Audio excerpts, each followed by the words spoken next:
አሰላሙ አለይኩም ወራህመቱላሂ ወበረካቱ ድና የተከበራችሁ ቤተሰቦች እንዴት ናችሁ? ሰላም ናችሁ? እኔ ሰላም ነኝ አልሐምዱሊላህ። ሰላማችሁ ይብዛ። ክርስቲያን ወገኖችም ሰላም ብያለሁ። ለቤት አዲስ የሆናችሁ ላይክ፣ ሰብስክራይብ በማድረግ ተቀላቀሉ። አህለን ወሰህለን ብያለሁ። ዛሬ ደግሞ በአዲስ ቪዲዮ መጥቻለሁ። እሱንም እንጀራ ይዤ ማለት ነው። ኑ እንብላ ማለት ነው ቤተሰቦቼ። ያው ላስመስለው ማለት ነው። አንድ ሰው ቢሆንም ሁለት ሰው አድርጌዋለሁ ማለት ሶስት ሰው አድርጌዋለሁ ማለት ነው።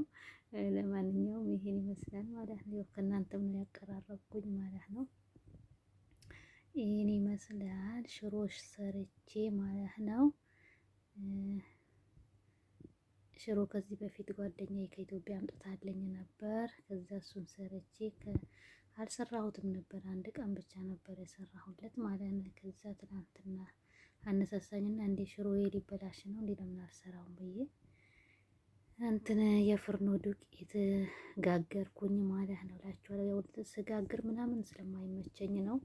ምግብ የሚሰራው ወንድ ስለሆነ መጥባውን ብዙም በቃ እንትን ለመቅረጥ ምናምን ስልኩ ማውራት ምናምን እንትን አይልም ማለት ነው። እኔ መጀመሪያ እንትን ያልኩት ያው ብዙም እንትን አላለም ማለት ነው። ማሻአላህ እዚህ ጋር ምናምን አይኑ በጣም አውጥተዋል ማለት ነው።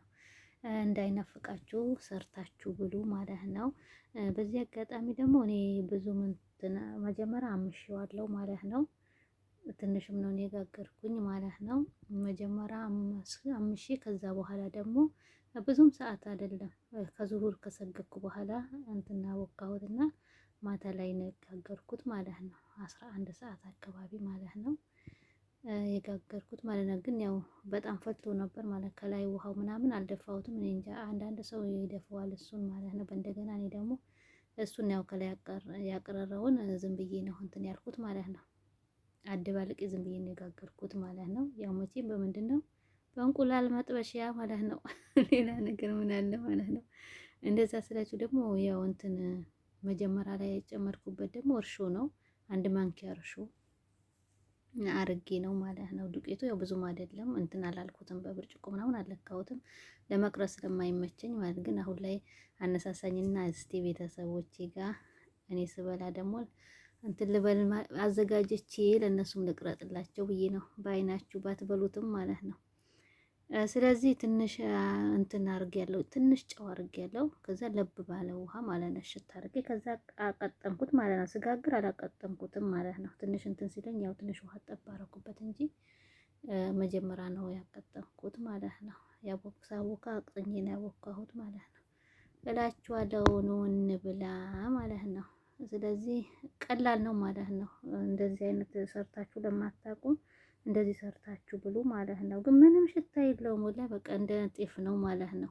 አንድ ጊዜ እንደዚህ እንትን ብዬ እንደዚህ እንትን አላለልኝም ነበር ማለት ነው።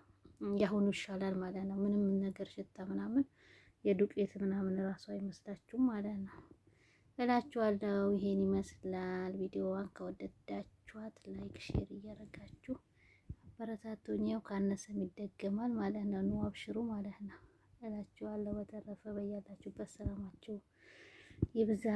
ወሰላሙ አለይኩም ወራህመቱላሂ ወበረካቱ።